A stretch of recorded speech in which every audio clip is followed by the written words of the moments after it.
I am very pleased to read for you another episode from Maxwell Conroe's Harlequin stories. This episode is fittingly called The Harlequin's Heart, and here is how it goes. One day Adeline appeared again. It happened when Maxwell was contemplating how his obsession with Adeline had pushed him deeper and deeper into building an understanding of Adeline's family history. "Ooh, hi Adeline, welcome back. Great to see you again." Maxwell was clearly overjoyed to see Adeline appearing again. This time she would confide more details about herself to him. But she also started to question Maxwell about his motifs and why he wanted to write so much about her. "Giggles, Hatsu, giggles, Maxwell, would you do me a great favor and please explain to me very carefully why you keep writing about me and my family? Are you conspiring against us? I mean, I missed you and all that. I like seeing you, I admit that. But I also believe you have been consulting with Dr. Freud, didn't you?" Giggles, hiccup, giggles. In all honesty, if I grope my mind, there were several recent impulses that set me off writing the Harlequin stories. First of all, I have read Anatole France's marvelous story about Cadmus, who appeared as an apparition when the writer sat late at night in his library with Cadmus materializing in front of his eyes from the smoke rising from a smoldering cigarette in an ashtray on the table in front of him. I wanted to write about a genie or apparition myself. And that is how the first Harlequin episode was written. I think this was in 2019. I liked how the story came out, and it was first published not until 2022 as part of my first Mind Twister story bundle. Adeline, after the first Harlequin story with your character being so professionally voiced by Jane, you really came alive in that story's narration. And then I wanted to explore further the possibilities of oral narration. That is why I rapidly authored more stories about Adeline and her Greek ancestors. So this is how the Harlequin stories came about. And in one of these stories, Dr. Freud has helped me lift part of the veil, why all this is happening.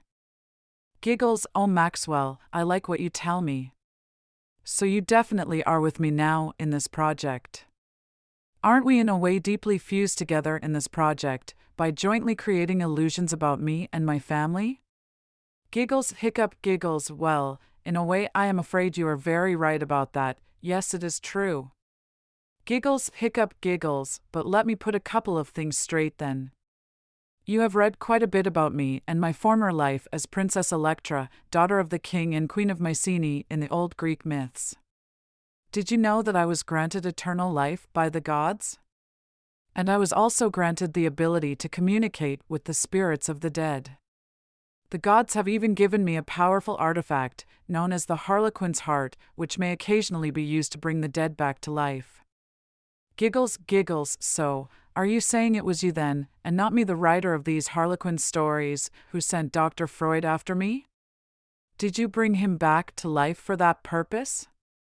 Did you urge him to query me about the possibility of misogynist views and male chauvinism being a driving force behind the events expressed in the old Greek tragedies?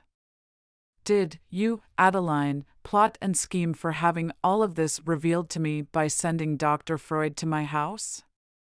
Giggles, hiccup, giggles, oh no, how can you accuse me of all that? It would suggest that I am nothing but a cold-blooded, rationally thinking person. But I am not. I am not a rational thinking person, I do not see a reason for acting logically, I want to entertain mainly and, yes, I do this preferably by creating illusions. And now, we are in this together, and I want to create illusions with you, my dear Maxwell. Giggles, giggles, so, there you are. The tragedy that had befallen your family has been described in considerable detail in both the old Greek myths and in various theater plays written by the old Greek playwrights. They had based their stage plays on the old myths featuring you as Electra and portrayed the events as these may have occurred at the time of the Trojan War. These myths had existed for thousands of years as oral narrations, long before popular story elements were finally incorporated into the tragedies of Aeschylus, Sophocles, and Euripides about 500 BC. Are you now telling me what I should do next? Giggles, hiccup, giggles, of course not. That would be the logical thing to do. And I do not act logically, never. No. But I can share some of my feelings with you. What I want more than anything else is bringing back to life all my family members that were killed under the spell of Athena and her furies. But in a cruel twist, I was explicitly forbidden by the gods to use the Harlequin's heart for the purpose of reviving my lost family. Giggles, giggles, and how can I help you in this quest? Giggles, hiccup, giggles, Maxwell, you are a writer, and, in my humble opinion, not a bad one. So I have simply chosen you as being the one and only writer in the whole wide world, giggles, giggles, who could possibly find an ingenious way to help me defeat this very unreasonable, pardon me, yes, I use the word reason here, but as an unreasonable, mandate of the gods for me to never use the Harlequin's heart to bring back to life any family members that were killed by us, our own kin, under the evil spell of Athena and her furies. Adeline, I always knew you had more tricks upon your Harlequin's sleeve. But I cannot help you in this quest. The moment I said this, I regretted my childish reaction by declining to offer my services to help Adeline in achieving redemption for herself and her family. Adeline, who had been turning her pirouettes, chattering and giggling, now abruptly stopped turning her pirouettes. And there was no more giggling. Instead, she broke down again in that dramatic, heartbreaking state of wailing and sobbing I had seen her doing once before. And again her sad state of despair seemed to have no end. As for how long this was ongoing, I do not know. Wailing and sobbing, subsiding wailing and sobbing. When Adeline's sobbing finally seemed to have slowed down a bit, Maxwell gathered all his courage and spoke. Further subsiding of Adeline's wailing and sobbing. I am so sorry, Adeline, to see you in this state of sadness and sorrow. But that's okay. And I have been thinking about what you asked from me. And if you want to know my latest answer, yes, I'm here to help you and I am prepared to do anything you ask from me to make you feel better. Better. She sings the words. Yes. Better, better, better, better, better. Giggles, giggles, hiccup, giggles, giggles, hiccup, giggles. Maxwell was clearly overjoyed to see Adeline coming back alive again. She had resumed turning her pirouettes round and round, chattering and giggling, while elegantly bowing from time to time. Giggles, hiccup, giggles, giggles, hiccup, giggles. As an impartial observer and narrator of this story, I have a feeling I have witnessed a historic moment, an event of perhaps even epic dimensions. Maxwell Conroe, the writer, has accepted to help Adeline, and her crucible will now be his. Effectively, Adeline has cajoled Maxwell into accepting her appeal for help. Together, he and Adeline will now need to find a way, a solution, to bring back to life all of her deceased and slain family members. Hey, storyteller, I think you are a bit ahead of yourself here. Don't you think so? So now, as a writer and the creator of Adeline, by granting her a claim that she is one and the same as Electra, I had to become acquainted with her whole family. I felt I was destined to become a close family friend. Meeting her family would almost be like meeting one's in-laws, Agamemnon, Clytemnestra, Iphigenia, Chrysothemis, and Orestes. Knowing your in-laws is already very important when you are married in real life, let alone when you are a writer trying to make mythical events come true. My developing of relationships with these new in-laws via the main character of my story was certainly a little quirky, but Dr. Freud had said this was all perfectly fine as long as one could reason why we do that, past trauma likely being the root cause. Okay, Maxwell, so your predicament in the story has become nearly similar to this new Japanese habit of marrying cartoon characters? Did you hear about that? In 2018, Mr. Akihiko Kondo married a puppet, crafted after an avatar pop icon named Hatsune Miku.